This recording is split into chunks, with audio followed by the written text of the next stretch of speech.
Bueno, y Alain Delon es noticia por estas horas porque a los 86 años y después de haber sufrido 2 ACV, está pidiendo la eutanasia. Tendría que tomar, es un medicamento que se llama pentobarbital sódico. Es una dosis que antes se usaba como hipnótico y en las dosis es válido. En Suiza es legal, es donde vive él. Es un medicamento que se utiliza para la pena de muerte en los Estados Unidos. ¿Se aprobaría para él? Sí, hablamos muchas veces de esta necesidad de buscar una ley que garantice el derecho a tomar la decisión a morir dignamente en algunas ocasiones, en ocasiones sobre todo de enfermedades graves, ¿no? Pero aquí en Argentina todavía no existe. Se lo llama en Suiza suicidio asistido. Es un fármaco letal que le aplican y lo acompañan en esa decisión. Para nosotros es algo tremendo. No estamos como preparados para una noticia así o con esta mentalidad, pero en Suiza se hace muchos años. Sí. La eutanasia es la provocación de la muerte de un paciente a su requerimiento y en su propio beneficio, por medio de la administración de fármacos o tóxicos en dosis letales. Para llevarla a cabo es fundamental la voluntad expresa del paciente, solicitada en forma clara y sostenida. Es decir, es un profesional de la salud quien provoca la muerte de la persona que ha pedido ayuda para morir. Holanda lleva 18 años reconociendo el derecho a una muerte digna en caso de sufrimiento inaguantable sin perspectiva de mejora. Le sigue Bélgica, algo más restrictiva en caso de que el enfermo sea un niño. O Luxemburgo, que lo aprobó en 2009, pero donde solo puede aplicarse a mayores de edad con las mismas premisas de dolor insoportable y sin esperanza de mejora. Suiza diferencia entre eutanasia, que debe ser llevada a cabo por un médico, y suicidio asistido. Solo la primera es delito. En Canadá fue el Tribunal Supremo quien reconoció primero este derecho, que luego el Parlamento legisló para enfermos terminales. Y en Estados Unidos, algunos estados como Washington, Nueva Jersey o California reconocen el suicidio asistido cuando la supervivencia estimada es menor de 6 meses. Colombia reconoce el derecho a morir a enfermos terminales mayores de 6 años. Se trata de un término derivado de las palabras griegas eu, que significa bien o fácil, y thanatos, que quiere decir muerte, por lo que etimológicamente se traduce como buena muerte. Hay 2 tipos de eutanasia directa. Una es la activa, que en líneas generales consigue la muerte de la persona enferma con el uso de fármacos, y la otra es la pasiva, que consiste en la suspensión del tratamiento médico y de la alimentación por cualquier vía. Entonces, ¿qué es la eutanasia indirecta? Bien, aquí el objetivo es aliviar el sufrimiento del enfermo con el suministro de medicamentos que contribuyen a calmar los dolores y que finalmente termina con la muerte del paciente como efecto secundario y sin buscarla. Es un orgullo para mí poder afirmar que en unos meses la eutanasia será reconocida como un derecho y será incluida en la cartera de servicios de la sanidad pública. En unos meses, el personal sanitario podrá desempeñar su labor más difícil con tranquilidad y seguridad jurídica, y quien no quiera hacerlo podrá elegir la objeción de conciencia. Alfons sabe él que lo más seguro en esto no viva para cuando alguna vez sea afirmativo esto, pero él necesita empezar y hacer el pedido de este debate. Me gustaría que la gente trate de ponerse en el lugar de las personas que están en mi situación y apoyen la iniciativa si están de acuerdo. Gracias por difundir, y que sea ley.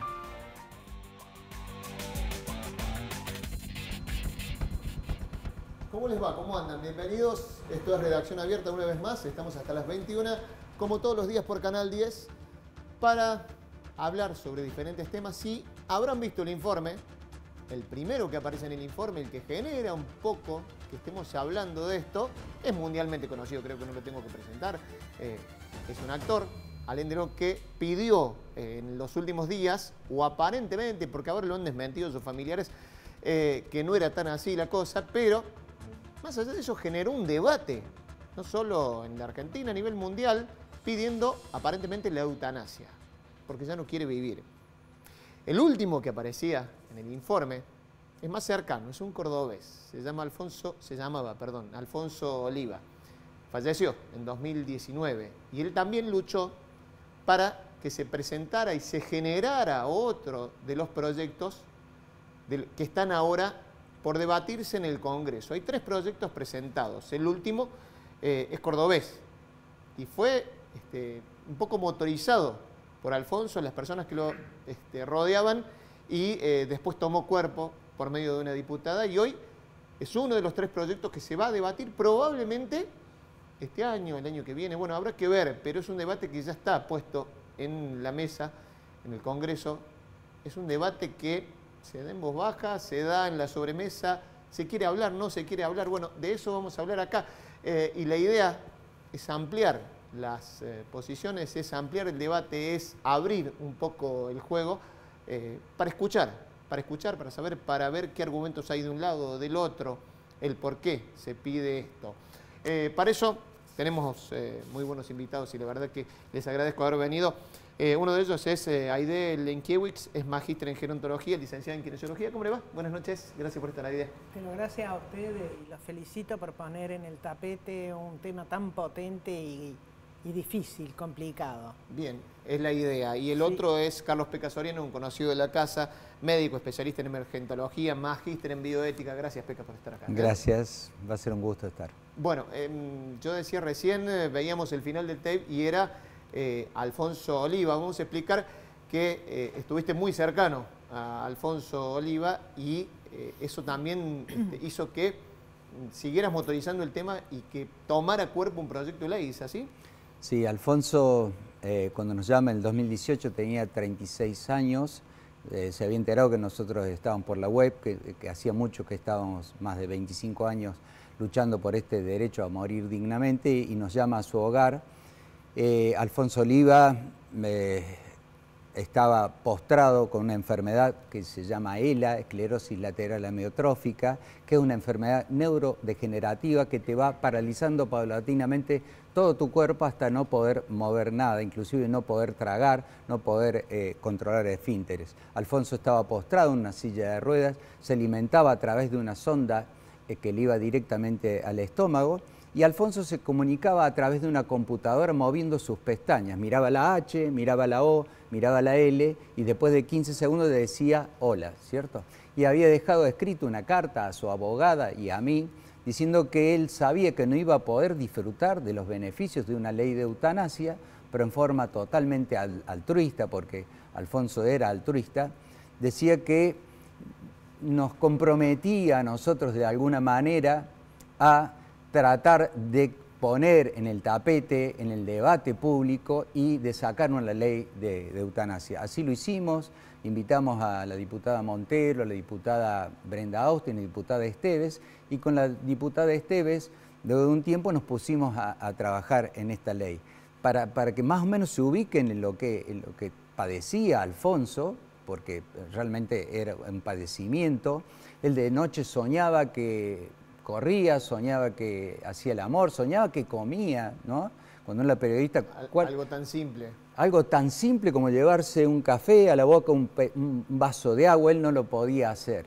Y de día se despertaba en esta pesadilla tremenda de no poder controlar los esfínteres, de no poder mover un solo dedo y de estar realmente sufriendo lo que nosotros llamamos un sufrimiento existencial. Por eso la ley de eutanasia contempla ya sea un sufrimiento ya sea físico o psíquico, insoportable y de un pronóstico ominoso, de un pronóstico irreversible. Quédate por ahí porque ya vamos a seguir hablando. Me interesa también conocer las muchas opiniones que hay.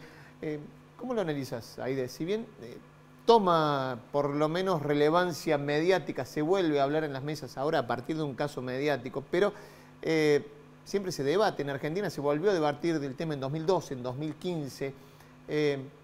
¿Por qué a veces somos tan reticentes a debatir algo así?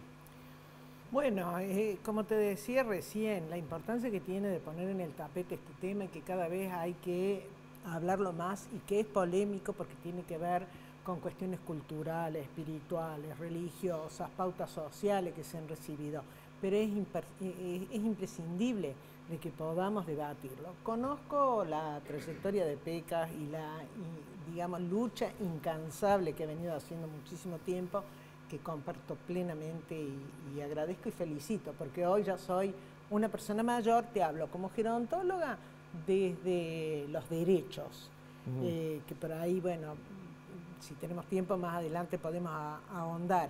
Y como persona mayor, sí quisiera ya pensar que si, justo le decía recién, Pecas, ¿qué hago si me toca una situación de este tipo. Yo no quiero una obsesión terapéutica, no quiero esta prolongación de vida, más vale quiero herramientas para afrontar psicológica, emocionalmente, un final de vida con una muerte buena, con una muerte digna. Así como viví, quiero pensar en que puedo elegir cómo morir. Decías recién, está atravesado por cuestiones culturales, por cuestiones éticas, por cuestiones legales el tema, digamos, pero obviamente que, digamos, no, si fueran legales las cuestiones solamente sería otra cosa, sería un trámite, pero bueno, el debate social lo atraviesa en diferentes formas. Lo voy a sumar a esta mesa, también, bien, en un ratito vamos a sumar a una comunicación que tenemos que es muy interesante para la cuestión legal. Pero, digo, querías redondear la idea, porque me decías... Desde lo legal, ya que lo tocas, es muy importante los que estamos, digamos, como gerontólogas, estamos haciendo un trabajo arduo en todas las instituciones en las que participo, en ILC, en las sociedades, en los posgrados, la importancia que tiene que las personas mayores, que muchas veces somos migrantes digitales, por ahí no accedemos a través del teléfono, de internet, entonces que este tipo de programa nos dé la oportunidad a la gente de poder escuchar y saber de que tenemos desde los derechos humanos y desde una convención interamericana que se ha sancionado en el 2015 y que Argentina ya la está utilizando legalmente, ya hay casos, jueces y fiscales que están amparando a través de este documento que es la Convención Interamericana, el derecho a la dignidad, que casi te diría que engloba todos los otros. Las Naciones Unidas tiene varios principios de autorrealización, de protagonismo, de participación, pero fundamentalmente el de dignidad, y quiero rescatar el de autonomía, que no es otra cosa que decidir cómo quiero vivir y cómo quiero morir. Bien, te decía recién, vamos a sumar, porque decíamos, los muchos aspectos que atraviesan el debate, tiene que ver uno, la cuestión legal. Ignacio Maglio es abogado, es diplomado en salud pública, viene trabajando también el tema y lo queremos sumar a esta mesa. Ignacio, ¿cómo te va? Buenas noches, gracias por estar en Redacción Abierta.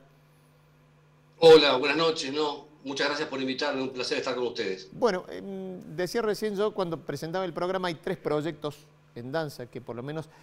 No sé, se debatirá este año, habrá que ver, digamos, las cuestiones urgentes o importantes si dejan realmente poner el debate en el Congreso y juntar estos proyectos. ¿Qué crees que puede pasar, digamos, puede tener trámite legislativo, hay mucha reticencia? ¿Cómo analizás el tema vos?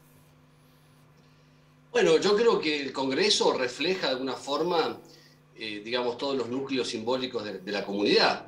Y en ese sentido también uno observa que hay siempre un temor, un resquemor a hablar sobre la muerte, sobre distintas formas de morir y de considerar esto que no es otra cosa también que reflejar una situación de ocultamiento del morir y de la muerte que se refleja en la sociedad.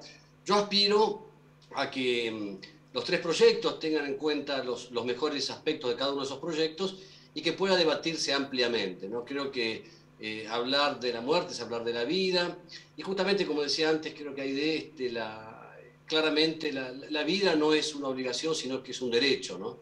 Entonces, desde el punto de vista, desde la perspectiva del derecho, de los derechos humanos, creo que ninguno de nosotros eligió dónde y cómo nacer, pero creo que todos nosotros tenemos un derecho esencial, que es la posibilidad de decidir cuándo, cómo y cuándo y dónde morir, ¿no? Mira, tengo preparado, digamos, hemos preparado con la producción diferentes tapes que tienen que ver con opiniones que, bueno, se entrecruzan y que van a estar presentes en el debate por la legalización de la eutanasia o no en el Congreso. Te voy a invitar a vos y a las dos personas que están aquí en el estudio a escuchar uno de esos tapes que tiene que ver con el abogado Jorge Laferriere, abogado director del Centro de Bioética, Persona y Familia, en contra, dando sus argumentos en contra. Digo, no tiene que ver con que uno lo comparta o no, sino poner acá y debatir también aquellas posiciones que van a entrecruzar el debate. Lo vemos y lo charlamos, ¿sí?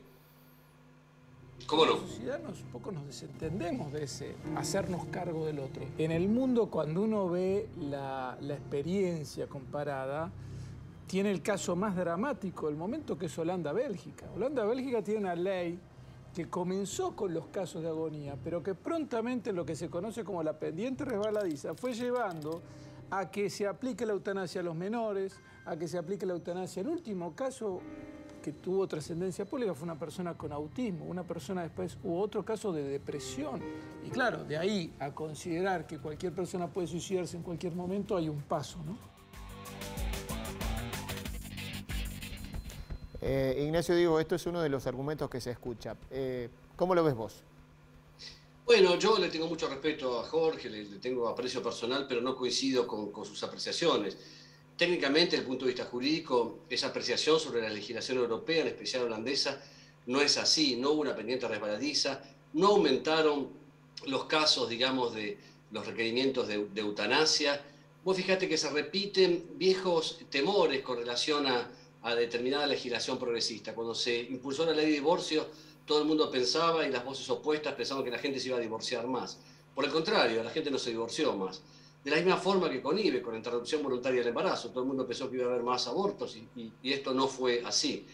De la misma forma, así está PECAS, aprovecho para mandarle un fraternal abrazo, en los proyectos de ley que él ha trabajado, también el proyecto de ley de Alfonso, claramente hay requerimientos legales que dan un marco de seguridad jurídica muy, muy bien definidos y muy seguros, justamente para evitar que cualquiera, y en cualquier circunstancia, por una depresión aguda o por cualquier otra situación, pueda acceder.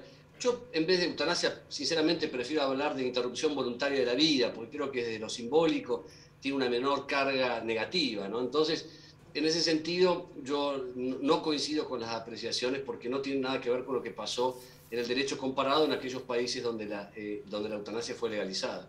Les pregunto a los dos, aprovecho, Peca, también para sumarte a lo que decía el abogado Laferrer, claramente opuesto, digamos, a cualquier proyecto que tenga que ver con la interrupción voluntaria de la vida.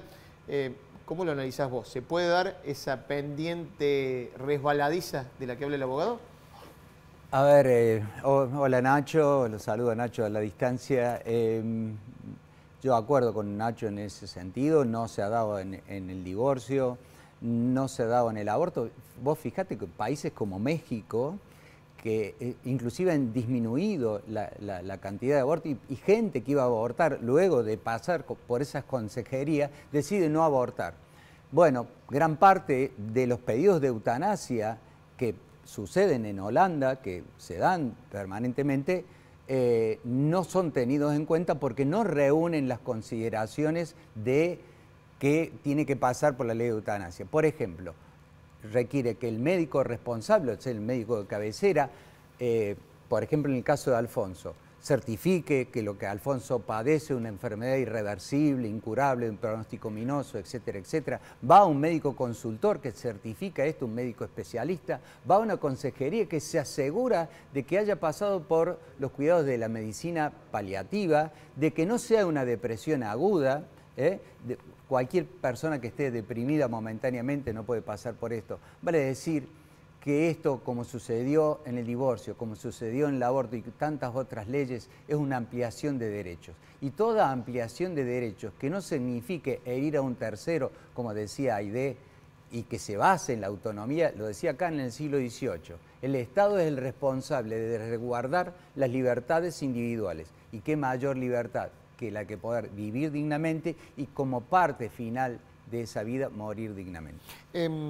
¿Cómo analizás, Ignacio, el marco regulatorio que existe actualmente en la Argentina? Ha sido crítico ese marco regulatorio, digo, con las leyes que se sancionaron en 2012, en 2015, digo, en caso de alguien querer acceder en este momento a la interrupción voluntaria de la vida. ¿Cómo le llamás? No, bueno, con relación a la legislación sobre la interrupción voluntaria de la vida, yo creo que claramente han sido, como decía Pecas, una ampliación de derechos, un sistema absolutamente progresivo, donde Argentina un poco lleva la vanguardia en la región, en Latinoamérica. Y aquí yo creo que también es muy importante decir que todas estas estrategias también promueven mejoras en la salud colectiva. Vos recordás que antes de la ley de IVE, era increíble, era lo que nosotros llamábamos anacrotanasia o mistanasia, que era la muerte producida de mujeres jóvenes, de personas gestantes jóvenes y en especial pobres, que accedían a abortos clandestinos en donde lamentablemente terminaban o con secuelas invalidantes o con la propia vida. De manera tal, yo creo que aquí también tenemos que hacer una referencia analógica con la interrupción voluntaria de la vida, con la eutanasia, en relación a la clandestinidad. Vos imaginate, digamos, yo no es que tenga pruebas, pero todos sabemos que también de alguna forma hay clandestinidad en estos deseos de acabar con la vida y de ejercer ese derecho en los finales de la vida. Entonces creo que es importante también en pensarlo no solamente en términos individuales, que me parece muy importante lo que significaba Aidé en cuanto a la autonomía y a la dignidad como principios rectores del derecho internacional de los derechos humanos, sino también pensar en términos de salud colectiva. Es decir, yo creo que legalizar de alguna forma la eutanasia va también claramente transparentar y evitar esa clandestinidad. Sabemos de personas también que quieren terminar con su vida y terminan suicidándose con elementos absolutamente tortuosos, ingiriendo barbitúricos o situaciones que provocan también un gran dolor y también una gran inequidad en términos de derecho a la salud. En el derecho a la interrupción voluntaria de la vida, de la misma forma que en IBE, también podemos decir que hay un doble estándar. No es lo mismo aquellas personas que tienen, mejores condiciones de bolsillo para poder tener en el marco de la intimidad a médicos que lo puedan ayudar, de la gente que no tiene acceso, de gente pobre, de poblaciones vulnerables, que terminan consumiendo sustancias totalmente nocivas y donde la agonía se transforma en un suplicio. Ignacio, muchísimas gracias por este contacto, por sumarte a esta mesa de redacción abierta. No, por favor, permitidme mandarle un gran abrazo a Aidé y un abrazo fraterno a Pecas, que es un gran precursor de la bioética, no solamente en Córdoba, sino en el país y la región. Está por aquí, así que lo recibe totalmente. Gracias, Ignacio. Un abrazo grande. Ahí estaba entonces el Ignacio Maglio, es abogado diplomado en salud pública. Sumando un poquito a idea a lo que charlábamos recién, cuando se habla de eutanasia o de interrupción voluntaria de la vida, lo primero que sale es el tema de los cuidados paliativos. Y dicen, muchos de los que se oponen, dicen, los cuidados paliativos pueden justamente dejar o paliar ese sufrimiento. ¿Cómo lo ves vos? ¿Cuánto tiempo? Sí, es cierto. Podés paliar el dolor, a veces entran en cuadros soporosos, hay, definiciones al respecto, pero sigo pensando y acuerdo plenamente con Maglio y con Pecas, el derecho a poder elegir un buen morir no es otra cosa que la continuidad del derecho a elegir cómo querés vivir. Entonces, es cierto de que en algunos casos se puede ir considerando primero cuidados paliativos, pero es innegable de que tenemos que salir a la defensa de lo que planteaba antes, esto de la autonomía y de que este es un derecho respaldado y los estados parte, que en Latinoamérica son casi todos, falta México y la mitad de Guatemala que ya está acordado, pero tienen que hacer un depósito, han acordado la convención esta que es la que ampara. Pero también quiero rescatar lo que dije al principio. Hay diferencias, realmente, ¿por qué es tan problemático? Es como hablar de sexualidad en la vejez, el tema de muerte, de eso no se habla. Por eso felicité de antemano de que sí hablemos de esto sí se habla y que podamos empezar a desmistificar y a respetar las diversidades, porque claramente hay posturas que son muy culturales, muy religiosas o espirituales, no religiosas, que van a marcar la decisión de una persona. Ahora, ahí está, hay un marco normativo que se puede sancionar, que no obliga a nadie, pero que sí otorga derechos. Totalmente, tenemos que llegar a ese derecho de poder decidirlo. Déjame ampliar un poquito con los cuidados paliativos, perdón. A ver, dale. No es eutanasia versus cuidados paliativos, no. Es más, la ley prevé, en este último paso que es la consejería, que el paciente sí o sí debe haber tenido acceso a los beneficios que le brinda, que son muchos, la medicina paliativa. Bueno, pero ahí te cruzo un argumento de los tantos que leo, que traigo a esta mesa justamente para ponerlos en el debate, que dicen, no se va a invertir más en cuidados paliativos, se va a presionar a la gente. Bueno, ¿no es así? Al contrario, no. Porque si yo una ley digo que sí o sí vos tenés que pasar por cuidados paliativos, tienen que haber más cuidados paliativos. Es un argumento que se cae por su propio peso. Si yo digo que todo el mundo necesita ir a comerse un lomito antes de morir, van a aumentar las lomiterías. Si yo digo que un paciente sí o sí tiene que pasar por cuidados paliativos, van a aumentar los paliativistas. Es 2 más 2 son 4. Y vamos a asegurarnos que todos los pacientes, como decía Maglio, pasen, que tengan ese derecho y no, como nosotros recibimos muchas veces en el hospital de urgencia, pacientes que se toman un órgano fosforado o que se pegan un tiro y le erran el tiro y quedan parapléjicos y que realmente no logran suicidarse y quedan discapacitados para toda su vida. Sí o sí van a tener acceso a los cuidados paliativos y acceso a la salud mental. Si no, no hay aprobación posible. Bien, no nos vamos a ir a la pausa, vamos a saludar a una de las personas de las que hablamos y que mostramos en el primer informe. Decíamos, hay una ley que se inspiró. ¿Puedo aprovechar y puedo pedir el infogram? ¿Me dejan pedir el infogram? Mirá, yo decía recién, y también lo mencionaba Ignacio, ¿va a poder cualquier persona pedirle eutanasia? Bueno, ¿qué vamos a ver ahora? Vamos a ver esto que tenemos acá, que es la ley Alfonso. Y justamente es lo que estábamos debatiendo. Suma, Pecas, alguna acotación si querés. Pero los puntos principales de la ley Alfonso. Morir dignamente en 2 modalidades. La administración directa al paciente de una sustancia por parte de un profesional de la medicina. Vamos a lo siguiente. La prescripción al paciente por parte de un profesional de la medicina de una sustancia, o sea, el suicidio asistido. Este es otro de los puntos que integra el proyecto de ley. Recordamos que ha sido presentado, y es uno de los 3, ha sido presentado por parte de una legisladora cordobesa. La prestación deberá ser cubierta por el sistema público de salud, obras sociales y prepagas. Seguimos con la próxima. Los requisitos: tener nacionalidad argentina, mayoría de edad y ser plenamente capaz. Uno de los puntos más que importantes. Que la solicitud sea libre, voluntaria e informada. Vamos a la próxima. Que el paciente sufra una enfermedad grave e incurable. Esto es parte también, integra parte, hemos tratado de resumirlo, obviamente, del proyecto.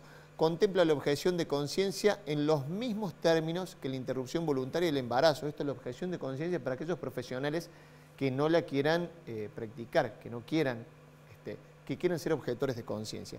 Vamos a la próxima, la última. Bien, perfecto. Una aclaración con la objeción de conciencia muy importante. Si hay un objetor de conciencia, igual que lo que dice el fallo FAL, igual que lo que está mencionado en la ley de IBE, debe asegurarse ese objetor de conciencia que el paciente sea asistido por un no objetor de conciencia. O sea, no se lo abandona al paciente. Eso es muy importante recalcar. Y está contemplado en el proyecto. Está contemplado. Bien. Decía, en el primer informe lo veíamos a Alfonso Oliva, este joven que luchó junto a PECA, junto a otros legisladores, para motorizar una ley de eutanasia. Alguien que lo ayudó mucho y que también habló y fue también su voz, fue Milagros, su hermana. ¿Nos está escuchando Milagros? ¿Todavía no? Bueno, vamos a hacer una cosa, nos vamos a un corte y ya venimos con más Redacción Abierta y seguimos hablando del tema eutanasia. Corte cortito y ya venimos.